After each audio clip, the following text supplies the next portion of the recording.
4 күннен кейін борандардың бәрі бітті. Енді шөпті әкеліп жатырмыз. Шөп бораны толтыру керек, жинап алды. 4 күнде жеп тастадық, бәрін толтырып, қаншама толтырғанымызды.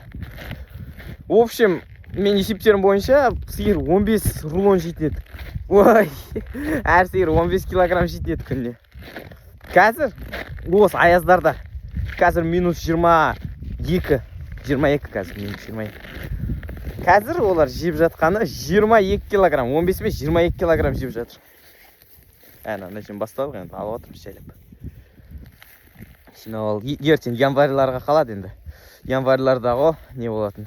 Нағыз борандар болатын. Январь и март. Ол кезде енді 2-3 метр үйтсейді қар. Мартта бізде үйді көміп тастаған еді. Үйді прям түгелінен тек шифр шығып тұр, болды бит. Терезелер тастай қараңғы азында. Кешке борап атты, азанда шықсақ уже бәрі басылып қалған. Терезелер бәрі жабық. Сосын қаздық. Мені шөпті әкеліп жатырмыз. Мені салып жатырмыз жайлап. Остатка деген жинап шығару керек. Остатка деген. Көп жесе енді осындай мені. Пол. Күнде осынша.